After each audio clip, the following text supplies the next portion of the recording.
අවුරුද්දේ අන්තිම කාලේ ශ්‍රී ලංකාවේ කැස්ස හෙම්මිරිස්සාව උණ බෝ වෙන ලෙඩක් තියෙනවා. ඒකින් කොහොමද වළක්වන්නේ? කාටද ප්‍රශ්න කරන්නේ?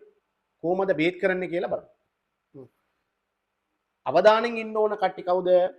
පොඩි කට්ටිය, වයස කට්ටිය, සීනි ප්‍රශ්න තියෙන කට්ටිය, ප්‍රෙෂර් තියෙන කට්ටිය, heart patients, pregnancy අම්මලා, හති සම්බන්ධ ලෙඩ තියෙන ඉන්හේලර් පාවිච්චි කරන කට්ටිය, පැනහර ලෙඩ තියෙන කට්ටිය අවධානයෙන් ඉන්න ඕන.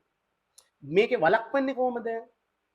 දැන් ගොඩාක් දුරට එළියට යනකොට මාස්ක් එක දාලා ගියා නම් බෝ වෙන එක නතර කරන්න පුළුවන්. ගොඩාක් ක්‍රවුඩඩ් ඒරියාවට යන එක නතර කරන්න ඕන.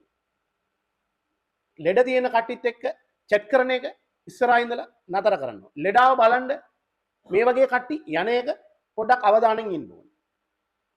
තව අපි හොඳට වතුර ආහාර ගන්න ඕනේ. හොඳට කෑම ගන්න ඕනේ. හොඳට නිදා ගන්න ඕනේ. ප්‍රතිශක්තිය වැඩි කරලා අපි ලෙඩ එන එකත් වළක් කරන්න පුළුවන්. හරි. උණ ආවා, කෙස්ස ආවා, හෙම්මරිස් ආවා තියෙනවා. කවද්ද ડોක්ටර් ගාව යන්න?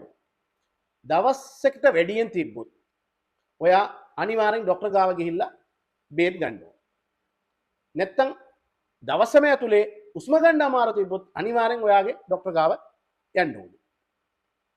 දවසක් ඇතුලේ පැනඩෝල් එක පාවිච්චි කරන්න පුළුවන් උණ තිබ්බොත් ඇන්ටිහිස්ටමින් જાතියක් පෙරිටන් හරි සිට්‍රිසින් හරි මොන හරි වයසක අනුවෙන් බේත් එක බොන්න පුළුවන් හෙම්රිසාව තිබ්බොත් කැස්ස තිබ්බොත් උණු වතුර බීලා විටමින් C අරගෙන පොඩ්ඩක් බලන්න පුළුවන්. ඒකත් හරි නැත්නම් අනිවාර්යෙන් ડોක්ටර් ගාව යන්න ඕනේ ඊළඟ දවසේ. උස්ම ගන්න අමාරු තියෙනවා නම් කාලය විනාශ කරන්න නැතුව රෑ උස්ම ගන්න අමාරු නම් උදේට යමු කියලා ඉන්න නැතුව ડોක්ටර් එනකන් ඉන්න නැතුව උස්ම ගන්න අමාරු නම් ළඟ ස්පිතාලේ හරි ළඟ ડોක්ටර් අවైలබල් තියෙන තැනට ඉක්මනට යන්න ඕනේ.